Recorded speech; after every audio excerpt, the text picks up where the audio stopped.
So hi everybody, it's Steve Napier. Welcome to the Circle of Brilliance. Today we're going to continue our discussion about parenting on the change grid. Last time around, we were talking about where parenting might be best performed on the change grid, and to kind of help us get to that outcome, I thought it was interesting to kind of look at the four extremes and say, well, what would happen if you were parenting from a very high level of stress? How would that affect your judgment, your behavior, etc.? Been there, done that. Yeah. And of course, upgrid parents have a tendency to express their upgridness, which makes the kid move further upgrid, which makes the parent go further upgrid. And so it ends up being this real spiral where things get out of control. And I'm reminded about something that I learned when I was going through my NLP certification training, and it all had to do with how the ploy you're currently using may actually be aggravating the situation. And I remember the example that we gave was this: you're in a car driving who knows where, the radio's on, and you are I'll put you as the driver, and you are trying to explain something to the passenger, but you're explaining it to them over the volume of the radio. And so you end up speaking louder, which means the passenger now can't hear the radio, so they turn the radio up, which means you have to speak even louder, and then they turn the radio up again. And so if you keep doing these things that are increasing whatever the tension is, the metric as the case may be, you're going to end up in an untenable sort of situation rather quickly. On the other hand, if you were in the exact same situation and you realized that the music was loud to the point that you needed to speak over it, but you didn't want to do that because you knew what would happen, yes, you could say to the person, could you turn down the radio? I want to talk to you. But what they found out was that if instead of speaking more loudly, you spoke more quietly, then the person would realize that they can't hear you, and so they turn down the radio. And then you can speak even more softly and kind of control this behavior that you're getting out of them, all without ever uttering a single word about the issue of the radio being on. So I think that that's part of the problem, is that if someone is parenting from a place that's too far upgrid, they're likely to do upgrid maneuvers. And that's just going to make the situation worse and worse and worse. So on the other hand, if a parent who found themselves, routinely in that upgrade kind of state when they're parenting, what if they instead said, I'm going to focus on doing downgrade maneuvers, and I'm going to focus on doing the downgrade maneuvers on myself before I start doing those downgrade maneuvers on the child. So that was a whole lot, but what do you guys think about what I just explained about the radio and the upgrade chase, the downgrade counter? Yeah, that's awesome. So that's the opposite of like a rapport effect, right? So you're doing the opposite to bring attention down, because if you did the rapport, then you're going to try to match them where they are, and that's going to make the situation worse, I'd imagine. Well, and exactly, but think about, once I've successfully titrated the volume and the level of tension and the radio, just got all those things into a really good balanced place, now I am in the same place they are. I am duplicating that. But what I'm basically doing in that case is saying that I want natural rapport more than anything else. Yes, I can do all these rapport building sorts of things, but they're very deliberate. They're very calculated, contrived. They're not long lasting, particularly. So how do I put this? I want to be in rapport with someone when that someone is in the right state. And so I want to be in rapport with people that are in power. If they're up in stress, I may initially address them, matching their intensity, etc., which gets into a parenting technique that I'll talk about in just a second. But once I've matched them, I have to understand this is not the place I want this relationship to live on an ongoing basis. So I need to do something to lower the level of tension to a truly useful, beneficial, helpful place, and make sure that is where the rapport and the anchoring all occurs. Yes, Yeah. That's awesome. That makes a lot of sense to me. Yeah. Yep. And so we need to do that. So for example, let's say that I have a toddler and the toddler is all upset and crying and just having a bit of a meltdown. Well, what I would certainly do in that particular situation is be aware of the fact that the kids upgrade, their upgrade behavior has moved me upgrade, if for nothing other reason than I'm trying to investigate what the problem is. And then assuming there is no reason for someone to be screaming their head off, I would like to stop that behavior and turn the world back into something a little bit more serene. I know if I do upgrade maneuvers, I'll get the exact opposite effect. It's just going to get louder and louder, and everyone's going to get more and more upgrade. On the other hand, if what I do to match them, get their rapport, get into control of it, is the first thing I want to do is duplicate what they're doing. Now, I'm not going to duplicate the sound, but I can certainly duplicate the intensity. I can say, oh my gosh, what are we all upset about? What's happening? Tell me, I don't know what's going on, you know? So if you just kind of act like you're the one who's just as upset about the whole thing, well, two things happen. Yes, some rapport is established, but it also serves as a pattern interrupt in the child. Child Mhm. was not expecting you to join them in this. The child's previous experience with you showed that, oh, no, you were going to get involved and you were going to be upset, and then the kid's going to have two problems instead of the one problem they started off with. But if you join in with them, that stops them dead in their tracks, because they're going like, wait, I wasn't expecting that. And I stop crying in that moment. And if I'm not crying, I can actually form words. So now I can get to conversation, but tell me, you got to stay up there. You got to be really upset and go, I don't understand. What are we so upset about? And then you can really help the kid Yeah. get out of that state. Thoughts about My that? my daughter used to do that. See, her way of getting attention was to scream. Like just literally like Oh, screaming scream. bloody murder, like you think like something's going on. And so you exactly what you just described. You say, oh my God, what's going on? But then I start moving my mouth, but nothing's coming out Right. because I'm projecting to her, okay, let's use our inside voice. Right. Because their whole thing, like just scream and it gets everyone's attention. Like, man, don't freak me out like that. Because we talked about culture last time, but I'm wondering like gender, because I'm Oh, very protective over my daughter. And I'm wondering, is that, simply because that's the way I was raised, or because she's female? Because we tend to raise, at least that's what I've seen, raise girls differently than boys. Boys will yeah. be boys kind of thing, and then this gentle with the girls, right? I would say that a great deal of that is cultural. A great deal of that is programming that happened during your upbringing and your observation of other children being raised. So you've Yeah. kind of seen these patterns. But I think that most of that really comes from that whole modeling and duplicating kind of thing. That said, I do believe that there are fundamental genetic differences between men and women, not just physically, but in the way that they might operate, make decisions, whatever it happens to be. And I do know that there's a very strong driving force in men, that their women in their lives view them as doing two things very successfully. If these two things, if a man does not feel like he's successful at these two things, then he's going to end up questioning how good of a job he's doing at being a partner, a father, a husband, a male in general. So before I tell you those two, you guys have any theories? What do you think the two things are that men are kind of genetically programmed to do? Provide and protect. Yeah. Provide and protect. Yep. Well, Those are the two things. If we're not providing and we're not protecting, then what are we thinking about ourselves, and what do we think others are thinking of us?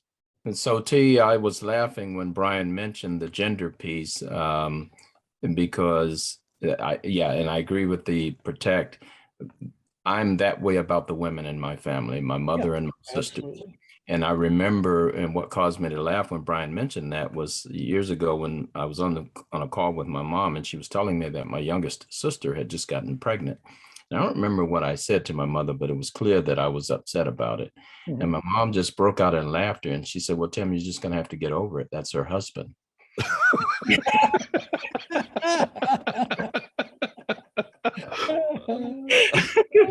I just, for whatever reason, didn't see him that way. No, of course not. Of course not. Yeah, and see, again, this is, I believe, something that's happening at a genetic level. It may very well be reinforced culturally, because obviously anything that's true about male is going to be something that gets reinforced by other males, because we're of the same wavelength. And I think that women have programming. Certainly, I'm not suggesting they can't provide and can't protect. And I think there's plenty of examples in the animal kingdom that show that women can actually end up being far more vicious than a man would ever think about being, So there's plenty of, I mean, the black widow spider, you didn't make love to her right, and now you're dead. So it's like, it just doesn't really seem to bode well for the species, but that's how they do things. Glad not to be a black male widow, male spider. Exactly. Yes. I mean, think about that. It's your first time ever, man. And you were dead. Yeah. Okay. Anyway, so could have joined the priesthood. Okay, so so the thought is that women are, in order for them to feel like they are genetically what they are, there's this idea about acknowledging and appreciating the nurturing kind of qualities that they have. I mean, instinctually being a mother has got to come to them. So, so you have to believe there's a lot of attitudes, beliefs that support a set of behaviors around that, and that at least in some part, this has to be influenced by our genetics. But I would say, other than perhaps a handful of things that we could say are really true, like someone said that males tend to have better spatial awareness or spatial abilities. So estimating distance, estimating size, that sort of thing. And that women are good at other things. I'm trying to, like, oh, I know the example that was given about how you go about giving people directions. If someone asks you, how do I get from where I am to where I need to be? The study that I'm trying to remember more about right now was that men have a tendency to give cardinal directions or numerical directions. For example, the guy might say, head 4 blocks north, and then turn east for 2 blocks, go 3/4 of the way around the traffic circle there, head up, a mile, and we give these kinds of directions. And apparently, when women give directions, they are more likely to talk about landmarks. So just keep driving down this road until you see the big coffee shop on the corner, and then turn whatever and go up there until you know where Bethel Church is. It's right there on the corner. Turn to Bethel Church and then keep going down to that traffic circle and go most of the way around. And it's a lot more contextual. Where men tend to be much more clinical. So I'm just saying these things because I really do believe that men and women are far more alike than they are different, and men and women can do a great many of the things that would stereotypically belong to the other. But acknowledging that all that is true, I still think it's also true that there are certain things that have to come along with the genome. So, okay, anyway, I've said enough. Oh, Edie's joined us. Let me unmute Edie. So, gentlemen, any thoughts on that?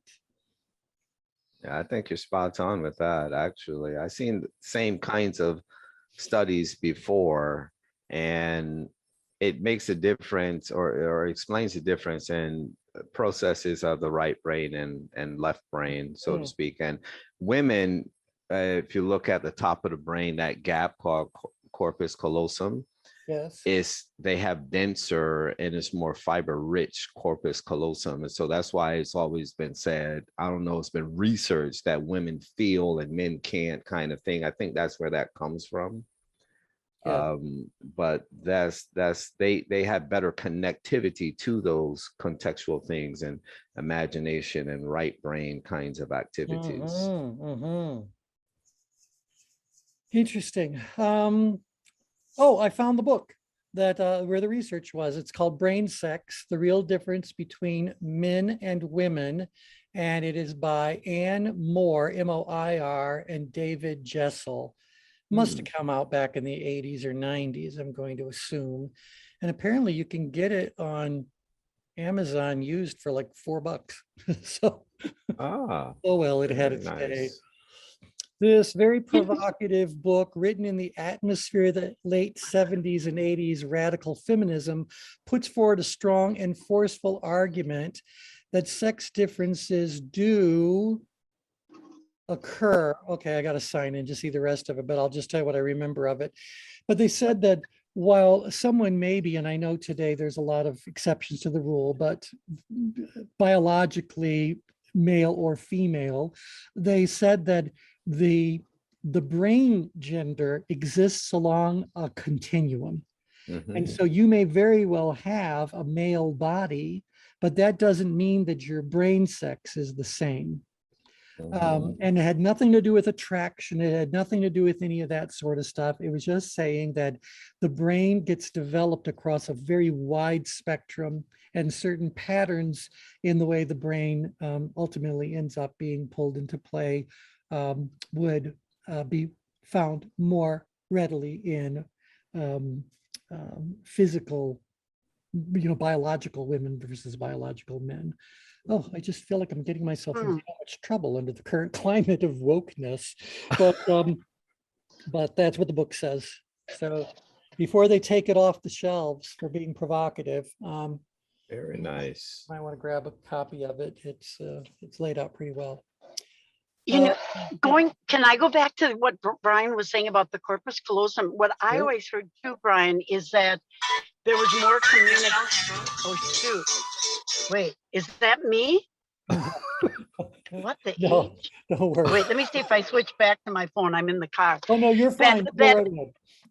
Okay, that there's more communication back and forth between the right and left brain in women. And there's some belief that that's why women tend to be more adaptive and adapting, which I definitely, as a therapist, do feel is true. If a man dies, women, take the money, go to Europe and have a blast. If women die, men want to follow them to the grave, just in general, how they deal with stress, everything. And so, but anyway, I just wanted to add that there is. Yeah. Okay, so somehow or another, we were talking about parenting and ended up talking about brain sex. I don't remember what we were talking about that created that little trip down memory lane, but it's more fun. It's more exciting, T. Hey, keep it organic. No, I love it. Keep it organic. I'm perfectly happy with that. So, and I think we also last time around talked about outgrid parenting. How would an outgrid parent deal with a child having an upgrid experience? Anybody, how do you think an outgrid parent, well, first of all, how does an outgrid parent behave? The name of the outgrid quadrant alone should give you the indication, you need to know what they're like. So, and remember the adjective map out here in the danger zone? Somebody tell me some of the adjectives that are found in the outgrid danger zone.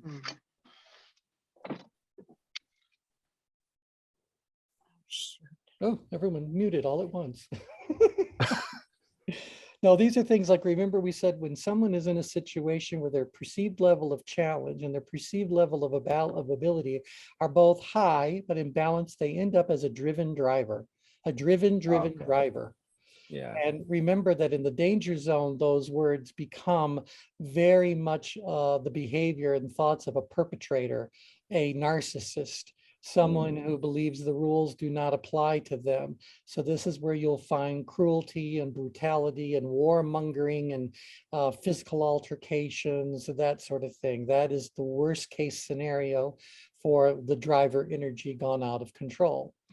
Just like the the issue with being too far in the upgrade danger zone is you really are in a life or death situation. Well, out here, this parent suddenly becomes the bully. So how might this parent deal with a child having an upgrade experience or an upgrade moment? You're not going to deal with them well. In fact, if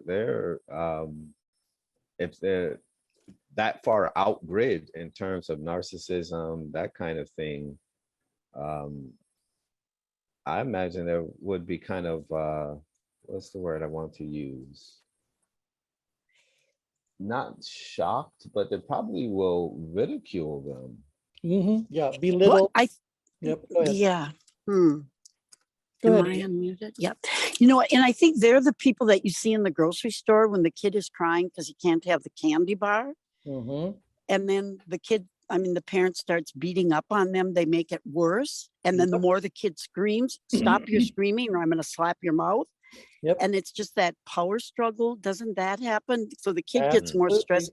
Yeah. Yeah. Right. So this is where the parent is going to become far more likely to be physical, far more likely to be critical, judgmental, far more likely to use inappropriate language. Yeah, abusive. I was waiting Abusive. for it. Yeah. Tim just said abusive. That's, yeah, good word, Tim. They Yep. become abusive in all of its forms. And so they would have zero tolerance for an upgrade experience. Zero Yeah. tolerance. Now, You know, yep, go ahead. no, I didn't mean to interrupt. Say what you were going to say. Oh, but no, I wanna was bring just going something. to talk about, it's almost like the military. Mm. Yeah, my way or the highway. I wear the yeah. highway, Suck it up and yep. right, put on your big boy pants. Mm. And, I think I wrote to you, T, about this situation that I'm dealing with. And I think it'd be interesting a little bit on the grid. When the mother gets uptight, they're from originally Guatemala. Yeah. And when she gets uptight, because the older kid is trying to get custody of the 14-year-old because she's so verbally and emotionally abusive. So it's just rescuing one kid after another. So she comes down. Now she's got the whole family and she will be damned in hell. Now we're talking about a very Catholic country. So the kids then, so when she gets stressed out, she moves everybody upgrade. She moves everybody upgrade to the point I've got to get my minister involved so they don't believe they're really going to burn before they. And so, do you want to talk a little bit about? Because I think, boy, that's a lot of effort. Isn't it though? yeah. So I mean, she's upgrade. She is out of control. Right. She's up. And yeah. Yeah. But keep in mind that when people are in any of the danger zones, they can immediately move to any other danger zone. Why is that true? They're all connected. Because they're all physically adjacent to one another if you turn this into a three-dimensional model, particularly a sphere. And so these are neighbors. So it doesn't surprise me at all that she might be all upgraded and out of control and then still be saying the kinds of things we would expect to come out of a driven driver's mouth. Well, and my theory is always that when people are when you're not in control of your internal atmosphere, so to speak, or environment, you're more compulsive about controlling people and the external. Right, yeah. And so the more it's like men who, and I've experienced it more with men, where they will say things to have the female go flip out because the more she's out of control, the more they have the illusion of being in control. So it's like a ping pong ball. You know what I'm talking about? Yeah, absolutely. Yeah. Absolutely. And how often do children or interactions that parents have with children result in a conflict between the parents? So exactly. Is because one parent is an amiable, even to an extreme, an amiable, or an expressive. Because think about this, an expressive in their normal way of parenting would be giving the kid all kinds of in the moment sorts of free-spirited experiences. So let them mess things up. Let them get all dressed up. Let them decide what they want or don't want to eat or wear or do. Just let them express themselves. Let them be children. Run free. And cut them a lot of slack. An amiable would be so cautious. In fact, I wonder if amiables would be the oh, just one second. The name of the syndrome. I'll remember in just a second. Wouldn't that be like the passive parent? Because when I see a passive parent, the more passive they are, the more overactive in an aggressive way the other is. And then you start getting two camps in a family, because one parent might be bullying or picking on, the other parent then is more supportive of, and the divide gets greater. You Right, start depending on the relative positions of the two. yeah. Because if we're looking here at the opposites, the driven driver parent, again, there's an upgrade situation, something that requires parenting to happen. So the driven driver is going to become the boss of the bus, and the amiable is going to become the ultimate protector. Not protector willing to fight, but protector to defend the child, defend what the child is doing, how they're doing, etc. So good cop, bad cop, or everyone come to mommy. Mommy never yells at you. Daddy's just a big bully. It's these kinds of extremes. So one's overprotective, one is really threatening many things about the kid. So yeah, because Edie, one of the ways that you were describing the person's being a little bit hands off, that's downgrade. That's the person who says, I'm not worried about the kid. Unless the kid is bleeding or causing somebody else to bleed, I got other things to do. So yeah. All right, thoughts about this, everybody? Brian, what do you think about the thought that these four extremes are each problematic? Very problematic. Their Yeah. parenting style. Now, let's have a little bit of fun with it, though. Regardless of what parents say, sooner or later, one of the kids becomes their favorite. Maybe not right away. Maybe it's until they reach adulthood. I don't know. But sooner or later, people end up with their favorite. Well, favoritism may be shown early on because a parent is more likely to spend time with a child that is more like them than unlike them, as long as the parent can remain in control. So is any surprise that a lot of very expressive women, when they have a little girl, want to turn the girl into an equally expressive young lady? Where do beauty pageants even come from? So it's got to be either an upgrade desire to be expressive or an outgrade desire to win. And woe be unto the poor child if the parent is both of these things together, because now the kid is basically just a doll or something that the parent gets to play with and plug in to fulfill whatever interest the parent has. Whether the child has verbalized an interest or not is, irrelevant. Interesting. That's very interesting to me. Yeah, so they get a lot. And similarly, I think that a driver type is going to very much admire a child who is also a driver type. And so if that kid wants to be top in sports performance, or they're the ones who has the initiative to go out there and get a job and make some money, they're the ones who are stepping into leadership roles. They're the kids that have goals and stick on, work on those goals. Okay, someone who lives out there as an adult is probably going to recognize and resonate with those kinds of behaviors and go, wow, this kid's really great. Just don't go against me, kid, because you put two drivers against one another and it's time to fight. And it's time that someone's there can only be one king of the hill. So Yeah. I think that conversation or that point gets a little complicated also when you think in terms of mothers who, lean more towards, how a boy may be considered a mama's boy. Oh, yeah. For that Mm. relationship between mother and son, and then the relationship between fathers and daughters. Mhm, When you mhm. talk in terms of favorites, I Yeah. started thinking about that perspective. Right. And even still, it's going to be driven by whatever the parent has in mind. So, for example, maybe the driven driver parent, we'll say is a father, has daddy's little girl because daddy's little girl makes him feel like he's doing a really good job of providing and protecting, where his wife, the mother of the child, may think quite the other way about the father. So is the father just doing his instinctually protective kind of thing? Or is that he also gets something out of the relationship dynamic that he's not getting elsewhere?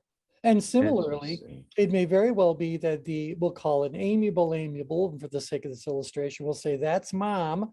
Why does mom end up having, a boy, and the boy becomes a mama's boy? Because the mama's doing her very best to turn that child, that boy, into the man that she wants him to be, or wishes her husband really was, or wants the son to be just like the dad, or whatever the case may be. Also, you can end up being a mama's boy because you recognize that mama needs to be protected and mama needs to be provided for. So that could also be a dynamic where the the mother is putting forth a certain weakness, or a certain illusion of weakness, in order to trigger the son to pay more attention to them. I mean, we This all is know families are psychodramas. So, Yeah, Mhm. yeah. This is very interesting to me because I remember, after my wife and daughter accident, part of my therapy, at least I thought it was going to be, but it was therapy in a different way, was to become a foster parent because I do love children. But I never had experience with boys. And so I'm what is called an emergency foster parent. So when kids disrupt their placement and they need emergency place kids temporarily, that was my home. And I always get the teenager because no one wanted to deal with the teenagers. So I would have at least two teenagers at any given point in time. But then one time with two teenagers, they sent me a 9-year-old. This 9-year-old matched me because he was peaceful. He had already been through like 10 foster homes, some ridiculous number, but he just wanted to be left alone. So he was easy, where the teenagers would, they fight in the house and break plates, and they always kept me on my toes. And so the conversation became one time when we're taking a drive that the 9-year-old was my favorite. oh, okay. That was their perception. Like, he's your favorite, you favor him. And I'm wondering now, looking back on it, is because he didn't give me the same, energy output, that extra outputs I felt I had to deal with these teenagers to keep them in check. And I would have to use certain languaging. And I said, well, he's not necessarily my favorite, as it is, he's younger, so I'm expecting him to make mistakes. Whereas, teenagers, I'm trying to get you to a certain point so you can age out of that system and move on as a so-called an adult. So I have higher expectations for you, but they didn't seem to get that. In their mind, this young guy, the 9-year-old, was my favorite. Mhm. Yeah. And speaking of You- aging out, yes, go right ahead, Edie. No, I was just going to say, when you were talking about mama's boys too, I've just seen such serious dysfunction. And my own term for it is psychic incest, where Oy. I'm just thinking back 40 years ago of this woman in Minnesota that married to an alcoholic. I think he eventually committed suicide. His son might have too. But anyway, where it's not sexual, there's no hands on, but there's an energy. I could just feel it, where she was, and that's why I call it psychic incest, where she is really making her son, you're absolutely right, the husband she doesn't have. And it gets twisted Yeah. Mm. It's just and very dysfunctional. Yep. creepy. It's creepy. It's creepy. Yep. Very creepy. Yeah. What I was going to throw up was what Brian was saying about kids aging out of the system. So on my way to and from the gym, I listened to NPR, and there was some big discussion going on about that kids age out of the system at the age of 18. Yes. There's very little, if anything, remaining for them in terms of support or assistance or anything like that. And so suddenly, I mean, think about this. In fact, David, okay, David's had all boys. David, how many of Yeah. your boys would you say, I am 100% comfortable with them going out on their own at 18? No help from dad. Yeah, no, that probably was, a couple of them, moved out but they all still needed a little bit of help here and there. Yeah, Mhm. went right, or they were heading to school or whatever. Yeah. So now they're thinking. Now Michelle's sons who are special needs, they had actually schooling until they were 26. That's Mhm. excellent, because what they're talking about doing is making the age for aging out of the system 21. They need to. They actually do, because the research shows, and that's what was concerning to me. A lot of the foster care kids, particularly those that fall through the cracks, because if they become what's called a ward of the court, even though they age out of the system, they're still under the auspices of the system. But and then they can go to any like the state schools for free. But the research shows they end up in jail, death, or on drugs, and that's often what happened in the states of Florida. And when I was a foster parent, I'm still an advocate for the court that make recommendations for kids to return, and that's still like prevalent there. Yeah, yeah. Well, apparently it has a lot to do with kids getting opportunities to go to college, and how can they go to college when they, also need to have a job, also need to feed themselves, unless they're going to a residential college, find a place to live. So I just thought that's just a very interesting situation from attention management perspective. Yeah, many of them don't have life skills. No, where would I they mean, have think gotten? about it. I mean, exactly. They come into the system from neglect, abandonment, or abuse, and so that's why I was treating the older. Is the way I was treating them. I don't think it was any different. I'm just trying to raise their standards, but that was a lot. Like I just wasn't, anticipating all of that. I ended up adopting actually 4 of them legally, so that they didn't age out of the system in the way that the system ages them out. But that it took a lot of work out of me. Yep, has to be, has to be. Okay, so let's talk about this last one. That's the analytical. So how would you guys characterize an analytical? Now, keep in mind, again, I should only show you the composite, so you guys get very comfortable looking at this. What levels of tension exist downgrid? They're apathetic. Well, power apathy and apathy. Right. So in power apathy, people want to delegate things, get it off their plate, give it to somebody else. And in apathy, they don't want to do it at all. Well, how would you think that would manifest itself in parental behaviors? That's those kids are not getting training or they're doing the training on their own. I see this a lot in like I think Edie used the term hands off, or you used the term hands off. So like the kids being at home during a pandemic, Yeah, that set some parents off, because they're like, well, when are they going to school? Like, what do I do? Well, like, parent your kid. What do you mean? What do you do? Like, this is new to you?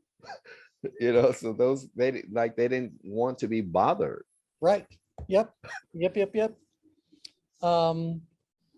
It's just really interesting. I mean, talk about hands-off parenting. These people may forget they have children, or, whatever the case may be, or they may hand off to the parent's mother or father. I'm thinking now about a young parent who's downgrid, may otherwise,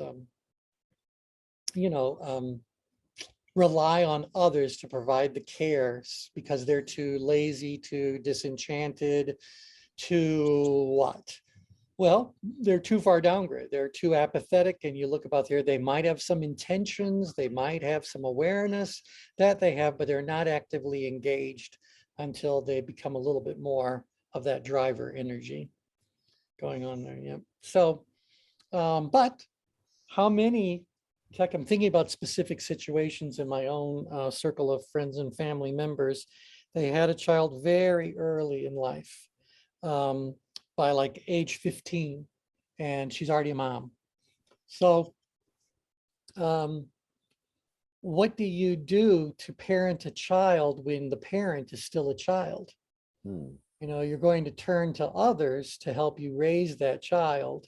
And that might be great, but unless those helpers have some really strong boundaries in place, you could start, the actual parent could start abusing whatever's going on, or, you know, taking it all for Mhm. granted. So now imagine for a moment, though, if you were one of these very young parents and you had a child who is also a very downgrade, mellow kind of a child, very smart. Keep in mind, in order to be downgrade, you have to perceive ability as being very high and challenge as being relatively low. So you're probably pretty smart. You know a lot of stuff about a lot of things. And so you feel comfortable because you feel very much in control, but it could be an assumption or an illusion. Nevertheless, you still feel like things are under control. So you don't need to do much. So you don't do much. You just kind of, that's what the downgrade world is really all about. Now, let's say that that parent is an avid video game player, and as their kid gets older, they find out their kid, well, who in this day and age might have only be 3 or 4 years old, can really play the same video games and play them quite well. Well, do you think that that kid is likely to become a favorite, if you will?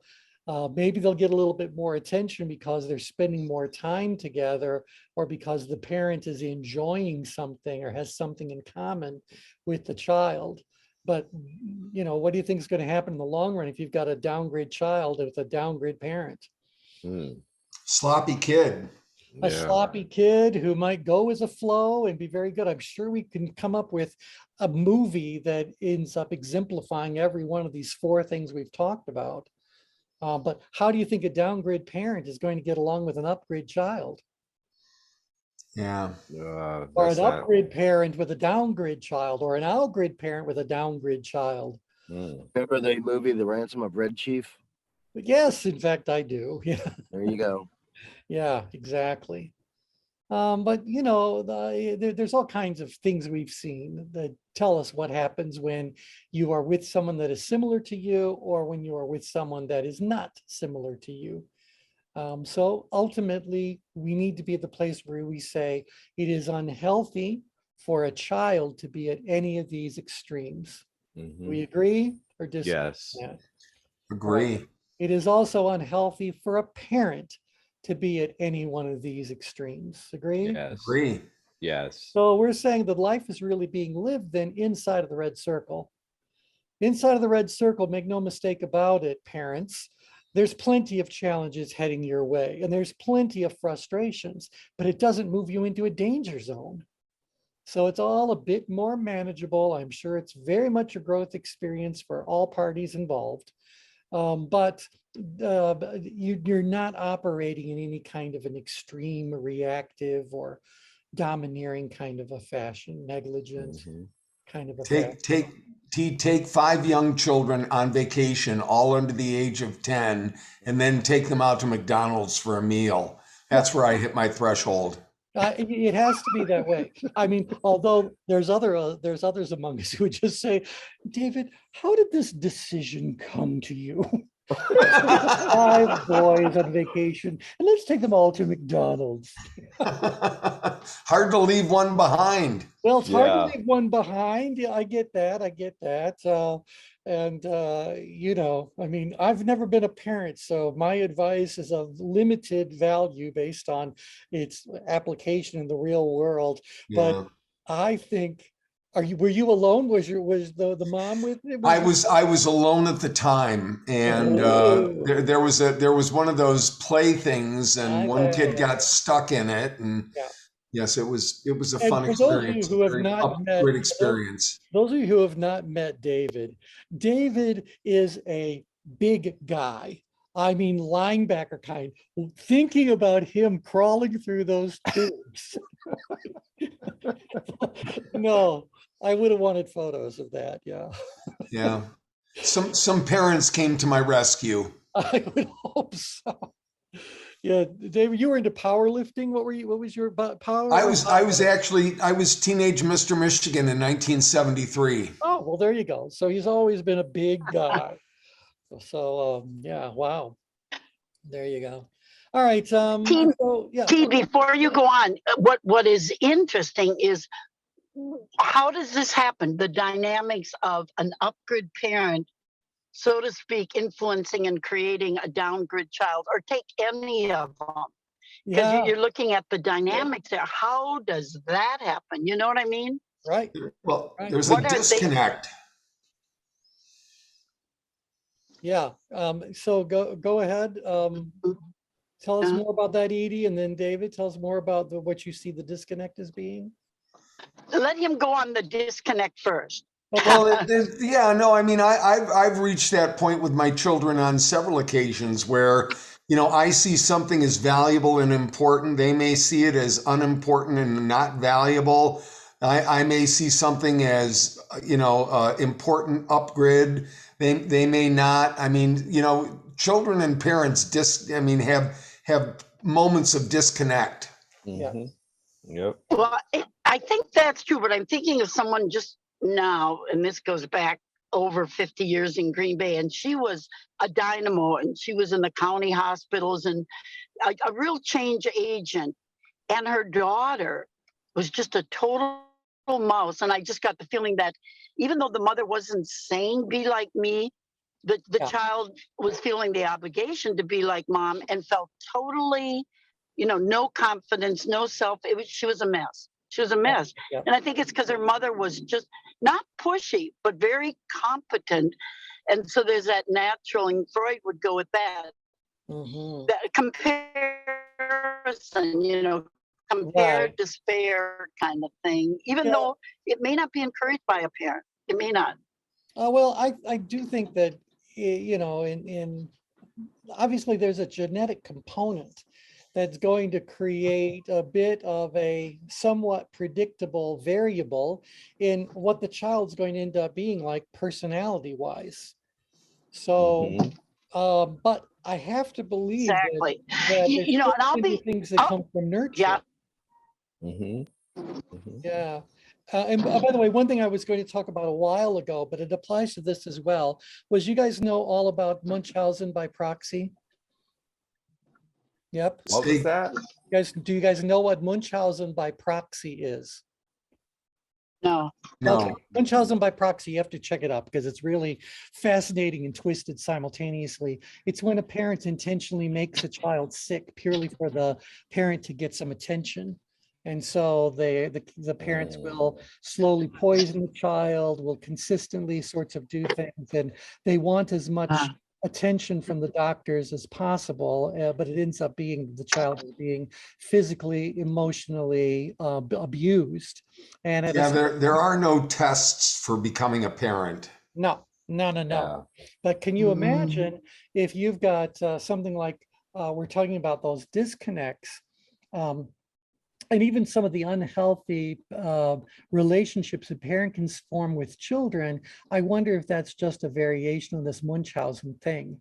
So that ultimately the parent is seeking attention, and the person they are using to get that attention is a child who doesn't, know what's even happening until it goes on for years or, so yeah, but you got to check out Munchausen by proxy.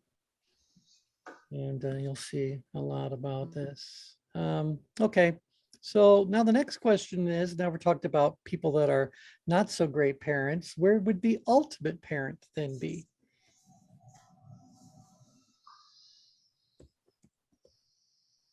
Wondering if it's in the green circle, maybe. Yeah, that's In a the that's a green good circle. that's a That's good what I'm point. thinking. Yeah, and Yeah. I would imagine that that's probably not likely to be a first child scenario. I have to Right. believe that the first child, every moment is a puzzle. You're trying to sort out and, Yep. do all the things It's that you, true. but then you go to kid number 2, 3, whatever, and it's got to go like, okay, no, I've been there. I've seen that. I know this is all very predictable, and so things become a little bit more centered or a little bit more balanced. Yeah, I think for a parent, it's a race to the green circle. Yeah, yeah, because that teaching that comes from the child. So like I read the parenting books. I had all the cultural kinds of things that I was supposed to do, and as I said before, none of it worked, right? Yeah. So I just took it that, as my Sifu martial arts used to say, that the moment is your best teacher. Mhm. So if you take each one of those and start stacking them, you will figure out what to do. But this idea that you can have a plan, it says forget it. It's just not going to work. So I think, as David said, I think it's that race to that green circle. And then you learn how to operate out of that, to the point where you start to see your child's gift, and then you start supporting that instead of it becoming, oh, you're going to do that or this. And like I was told, no, you're going to medical school. It wasn't that I had a choice. No, if I'm paying for it, that's what you're doing. Yeah. Oh, okay. Because you're not your own person, you are there Right. to, yeah. Well, two things I'd like to say about that, and I want to show you this last one. The first thing is that would then mean that the best parenting comes from the exact center of the change grid, which would mean the best parents practice the art of caring detachment. Mm. So obviously they love the child. That's not the question or anything like that. But when it comes to working with the child in a developmental capacity, it's this idea about observing and then deciding whether or not any kind of intervention needs to happen, or whether there's an opportunity here to teach, whatever it happens to be. So this is where maximum flexibility exists, is inside the green circle, but in the middle, there's no action being taken. This is a place of pure observation, but observation coming from a very caring kind of heart. So I like, yeah, was it Tim wrote that? Yeah. All right. And then the other thing that I want. That's essentially tough love. Isn't that tough love? Isn't that caring detachment? I would say that's the tough love. Yeah, well, approach. It could be tough love. It could also be about setting aside your own needs in order for the client, for the child to have their own development. So maybe I'm the one, as the parent, who's having a real depressed day, and I need somebody to cuddle, and I'm going to cuddle the kid. Mm-hmm. Well, that might not be tough love, but it is this weird kind of dynamic that is still would be fixed by detachment, I guess. I love you guys' chats that you guys are chatting with one another. Oh, I love it. Okay, one last thing. We have just a minute or two, but obviously on our next call Thursday, I'd like to really talk about where this best parenting thing comes into play, and we could look at some scenarios and just see how would each of these five kind of deal with it. But I just wanted to bring my Munchausen thing into closure. So right now, I just did a quick. It's so much fun to say, huh? Munchausen. Yeah, Munchausen exists as two things. Munchausen disease is where an individual comes up with all kinds of illnesses about themselves. So they get that. And it's not necessarily hypochondria, but I would say those things are probably very related to one another. But because I think in order for it to qualify as Munchausen, it has to be taken to a very mental illness level. So where a lot of people are hypochondriacs just because mom raised them to be worried about every little ache and pain. But this is where things become a true mental illness. And Munchausen syndrome by proxy is when rather that the parent being the one who has all these illnesses, they're projecting these illnesses onto the child. So, and then, I mean, they'll make kids have doctor's appointment after, they'll take them out of school. But there's a wonderful, I'm trying to think the movie, I'm sure a lot of us saw this. I think it was the movie where the guy realizes that the son he's talking to is actually dead. Oh, yeah, Bruce Willis. Bruce Willis. The Sixth Sense. The Sixth Sense. There you go. And there's one of the little scenarios that's inside of it was that they go to a funeral, And I don't know why they went, but one way or another, they end up going to the wake after this little funeral. And the little boy, Timothy Osment, or was that what his name? Something like that. Anyway, Joel Joe Hedley. Osment. yeah. So he sees the ghost of this dead little girl. And she compels the boy to go up into her bedroom and to look under the bed. And under the bed, he finds a videotape. The girl had started hiding a camera on her bookshelf. And whenever the mom would come in, it would all be triggered or whatever. She had this on VHS of her mother adding some sort of disinfectant solution to her soup and making her, eat the soup or whatever. So the little girl kind of knew that ultimately this was going to kill her. And she ended up taking all these videos. And so the kid brings down the video and they put it in the TV. And now everyone sees the mom poisoning this child. Wow. And that's what It was a powerful scene. Very powerful scene, because that's what was necessary for that little girl to be able to move on. Because I think that she was going to have another baby, or there was a new baby in the household. I think that was part of it. And the little girl who died wanted to make sure that her sister would not have the same fate. Right. So, Wow. but that's Munchausen by proxy. Hey, T, can we at one of these sessions talk about apparent apathy and apparent stress? Oh yeah, absolutely. Because I'm finding that in my practice, and yeah. David, we just lost you.